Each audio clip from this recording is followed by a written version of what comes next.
दोस्तों, जो मीडिया है, खासकर जो मेन स्ट्रीम की मीडिया, जो मनु मीडिया है, जिसको लोग बहुजन समाज के लोग अक्सर देखा करते हैं, वो मनु मीडिया बहुजन समाज के नेताओं को बढ़ते हुए बर्दाश्त नहीं कर पाता है।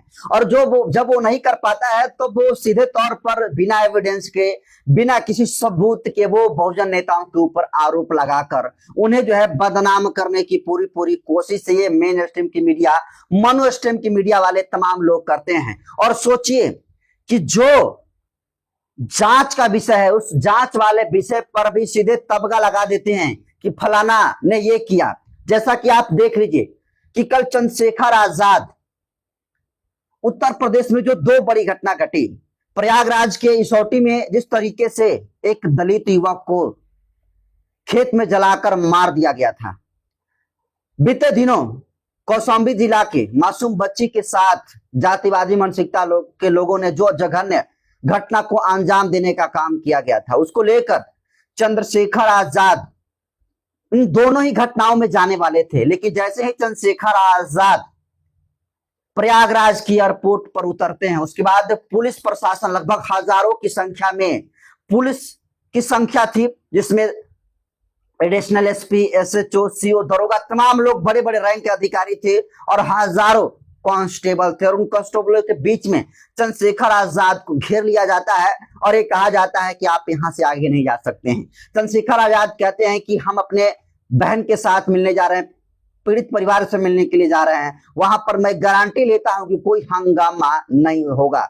उसके बाद चंद्रशेखर आजाद को पुलिस वालों ने ये आश्वासन दिया, कहा कि हम लोग व्यवस्था कर रहे हैं, आगे गाड़ी रहेगी पुलिस की और उसके बाद चला जाएगा। लेकिन घंटों सर्किट हाउस में चंद्रशेखर आजाद को नजर बंद करने के बावजूद भी चंद्रशेखर आजाद को वहां से घटना स्थल पर दोनों जगह इसौटा और कौशाम्बी नहीं जाने दिया गया। और जब चंद्रशेखर आजाद को जाने नहीं दिया गया, तब एक तरीका से कहें तो चंद्रशेखर आजाद के समर्थकों पर आरोप लगाकर इसौटा में एक भगदड़ होती है, उस भगदड़ में हंगामा होता है। और हंगामा जिस तरीके से होता है कि उसमें लगभग 5000 लोग थे और 5000 लोगों के बीच में 15 गाड़ियां जो है तोड़ दी गई है। और उन 15 गाड़ियों में से आपको बता दूं कि 15 गाड़ियों में कुछ पुलिस प्रशासन की गाड़ी थी और कुछ जो है प्राइवेट गाड़ियां थी। और अब उन गाड़ियों के तोड़ने का जो जिम्मेदारी है वो चंद्रशेखर आजाद के समर्थकों पर लगा है। चंद्रशेखर आजाद के समर्थक को आरोप लगाकर जो मेन स्ट्रीम की मीडिया है, जो मनु स्ट्रीम की मीडिया है, वो लगातार कह रही है कि चंद्रशेखर आजाद के समर्थकों ने बवाल काट दिया, चंद्रशेखर आजाद के समर्थकों ने पुलिस की गाड़ियां तोड़ी। और आपको बता दूं कि जिस तरीके से वहां पर घटना घटी है, उसमें 50 लोगों को गिरफ्तार किया जा चुका है और 400 लोगों पर एफआईआर दर्ज किया जा चुका है। लेकिन क्या यह सच है कि चंद्रशेखर आजाद के जो आरोप लग रहा है कि चंद्रशेखर आजाद ने वहां पर तोड़फोड़ करवाई है, इस घटना में कितनी सच्चाई है?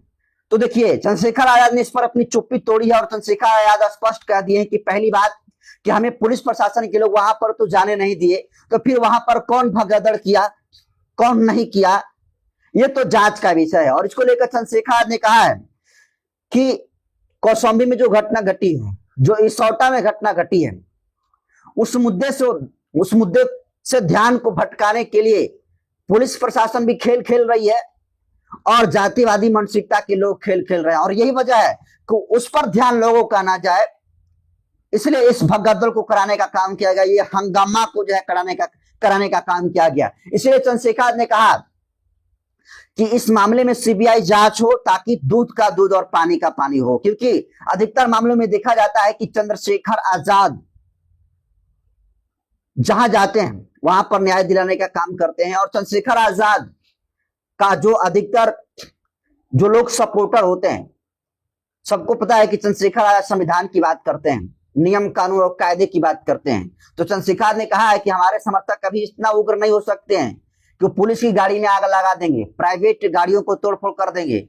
ये जांच हो ताकि पता चले कि इसके पीछे कौन लोग हैं और कौन लोग हैं जो हमारे नाम लेकर हमारे समर्थकों को बदनाम करने की कोशिश कर रहे हैं। और इसको लेकर आपको बता दूं कि सोशल मीडिया पर एक वीडियो भी काफी वायरल हो रहा है, जिसमें कुछ लोग भगवा कलर के गमछा लेकर लुंगी पहनकर दौड़ रहे हैं और वो शुरुआती दौर में पथराव कर रहे हैं। और इसको लेकर अभी ये जांच होगी कि जांच में आएगा कि कौन व्यक्ति दोषी है, क्या तोड़फोड़ करने वाले उसमें चंद्रशेखर आजाद के समर्थक थे या नहीं थे। जांच होगा तब स्पष्ट होगा। लेकिन मेन स्ट्रीम की मीडिया, मनु स्ट्रीम की मीडिया चंद्रशेखर आजाद को लगता है कि बदनाम करने के लिए किसी और से ठेका उठा रखा है, लगता है कि मोटा रकम खा रहा है। क्योंकि जिस तरीके से सोचिए कि जर्नलिज्म कहा जाता है कि पढ़ाई मेन स्ट्रीम मीडिया में होती है, और उनको जब तक कोई तथ्य को कोई सबूत पेश ना हो सके, कोई ठोस सबूत ना मिले, उसके ठोस के आधार पर बिना ठोस सबूत मिले कोई नहीं कहा जा सकता है। लेकिन फिर भी मेन स्ट्रीम की मीडिया वालों ने मुंह फाड़कर, गला फाड़कर चिल्लाया और कहा कि चंद्रशेखर आजाद के समर्थकों ने ऐसा किया है। बल्कि एक वीडियो क्लिप जो वायरल हो रही है, इसमें तो लोग भगवा कलर पहन कर जा रहा है और जो गाड़ी को तोड़ते हुए दिखाया जा रहा है वीडियो क्लिप, ये सच है कि उसमें नीले कलर के गमछी भी बांधे हुए थे लोग, झंडा भी नीले कलर का लिए हुए थे। लेकिन क्या जो विरोधी दल के लोग हैं वो इस आंदोलन को, चंद्रशेखर को बदनाम करने के लिए, भीम आर्मी को बदनाम करने के लिए और उनके इस आंदोलन को तोड़ने के लिए, क्या वो दूसरे लोगों को भेजकर और उसको नीला पट्टा पहनाकर, नीला पगड़ी पहनाकर उसको नहीं भेज सकते हैं क्या? ये तो बहुत सिंपल सी बात है और आमतौर पर ये एक्सपोज हुआ है। आप गोल्डन दास को दोस्तों किस्सा आपको याद होगा कि जब गोल्डन दास मुजफ्फरपुर, बिहार के मुजफ्फरपुर जिले में जो रूपा हत्याकांड हुआ था, उसमें बहन रूपा को न्याय दिलाने के लिए गए थे, उनके पीड़ितों को न्याय दिलाने के लिए गए थे, और किस तरीके से चंद्रशेखर आजाद के जो प्रकरण है उसी तरीके से गोल्डन दास के प्रकरण में भी गोल्डन दास जाते हैं और उनके वो नीला गमछा लिए रहते हैं और नीला कपड़ा पहनकर, नीला गमछे लेकर गोल्डन दास के विरोधी घुसते हैं और गांव में तोड़फोड़ करते हैं, जिसका आरोप किस पर लगता है? गोल्डन दास पर। और बाद में जब जांच हुई तो पता चला कि वो तमाम लोग जो तोड़फोड़ करने का काम किए थे वो गोल्डन दास के समर्थक नहीं थे। वो नीला कपड़ा पहने थे, जय भीम भी बोल रहे थे, नीला झंडा भी लिए थे, लेकिन वो आदमी गोल्डन दास के नहीं थे। और अंत में गोल्डन दास को उस केस में बेल भी मिली। तो जिस तरीके से गोल्डन दास को मुजफ्फरपुर रूपा हत्याकांड में फंसाने का काम किया गया, उसी तरीके से यहाँ पर भी आरोप लगाकर भीम आर्मी के समर्थकों को फंसाने की कोशिश की जा रही है। ये कहना है चंद्रशेखर आजाद को। और चंद्रशेखर आजाद इस मामले को लेकर बिल्कुल आर पर के मूड में दिख रहे हैं। चंद्रशेखर आजाद ने एक और बयान दिया है जिसमें सरकार को चेतावनी दिया है कि अगर सरकार द्वारा हमारे लोगों को सताया जाएगा तो लखनऊ में बड़े पैमाने पर एक आंदोलन होगा और ट्रेनों का भी चक्का जाम करने की बात चंद्रशेखर आजाद ने कहा है कि जिस तरीके से हमारे समर्थकों को अगर बेवजह परेशान किया गया, चंद्रशेखर आजाद कह रहे हैं कि गलत है तो उनको सजा होनी चाहिए, चाहे किसी भी समाज के लोग क्यों ना हो, किसी भी पार्टी के समर्थक क्यों ना हो। लेकिन अगर बेवजह सिर्फ चंद्रशेखर आजाद के समर्थक होने की वजह से उनको सजा मिलती है तो ये किसी भी कीमत पर बर्दाश्त नहीं करेंगे। यह दावा चंद्रशेखर आजाद ने किया है। तो सोचिए, और इसको लेकर एक तरीके से कहें तो देखिए जो स्वर्ण मानसिकता के लोग हैं वो भी, खासकर पंकज धोरैया जैसे लोग, विशाल पांडे जैसे लोग लगातार चंद्रशेखर आजाद के खिलाफ में जारू बनने का काम ट्विटर पर कर रहे हैं। वही कुछ बहुजन समाज पार्टी के समर्थक भी चंद्रशेखर आजाद के ऊपर आरोप लगा रहे हैं और कह रहे हैं कि चंद्रशेखर आजाद युवाओं को भड़काता है, भड़काकर उनसे तोड़फोड़ करवाता है और बाद में उन पर FIR लगवाकर वो भाग जाता है। जैसे कि चंद्रशेखर आजाद के जो समर्थकों पर जो FIR हुआ है, चंद्रशेखर ने पलड़ा झाड़ दिया है कि वो इसके समर्थक नहीं थे।